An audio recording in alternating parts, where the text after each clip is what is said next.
नमस्कार, आप देख रहे हैं शिक्षा बाई आकांक्षा। मैं हूं आपके साथ आकांक्षा वर्मा।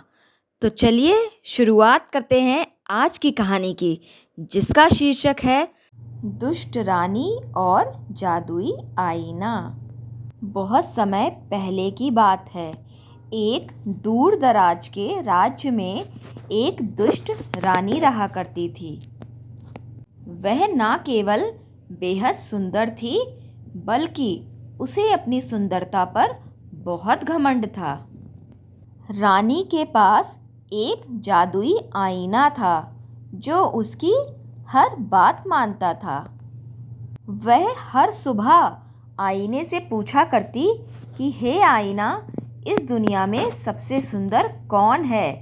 आईना भी हमेशा यही जवाब देता कि रानी, आप ही इस दुनिया में सबसे सुंदर हो। यह सुनकर रानी खुश हो जाती और अपने राज्य में शान से घूमा करती। उसी राज्य के एक छोटे से गांव में एक बहुत ही सुंदर और शांत स्वभाव की लड़की रहती थी, जिसका नाम था सिया। वह सभी की मदद किया करती थी और गांव के सभी लोग उसे बहुत पसंद करते थे। एक बार उस दुष्ट रानी ने आईने से फिर से वही सवाल पूछा।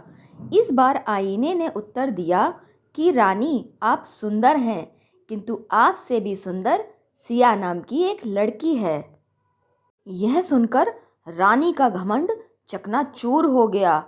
वह बहुत ही क्रोध में आ गई। उसने अपने सैनिकों को सिया को खत्म करने का आदेश दे दिया। किंतु रानी के सेवक जंगल में सिया की मासूमियत को देखकर उसे मार नहीं पाए और उसे वहीं छोड़कर वापस चले गए। और उन्होंने रानी से आकर झूठ कह दिया कि सिया मर चुकी है। अगले दिन फिर रानी ने आईने से वही सवाल किया।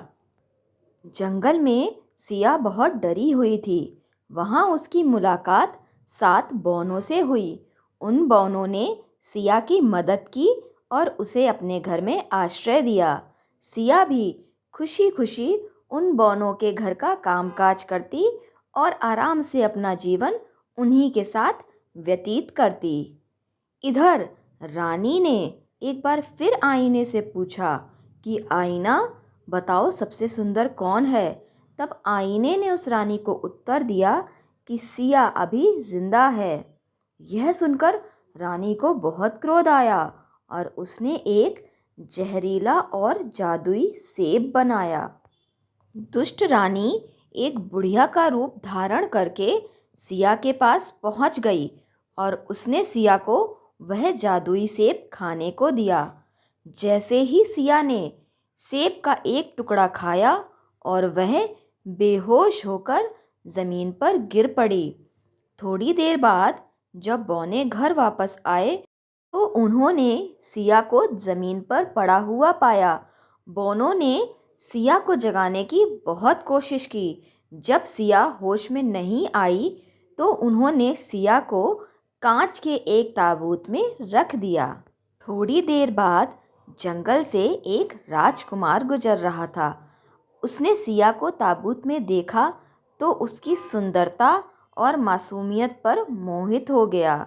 उसने ताबूत को खोलकर जैसे ही सिया को बाहर निकाला, सिया के मुंह से वह सेब का टुकड़ा बाहर गिर गया और सिया होश में आ गई। राजकुमार ने बौनों की आज्ञा लेकर सिया से विवाह कर लिया और खुशी खुशी अपना जीवन व्यतीत करने लगे। इस कहानी से हमें यह सीख मिलती है कि घमंड और ईर्ष्या से किसी का भला नहीं होता। धन्यवाद।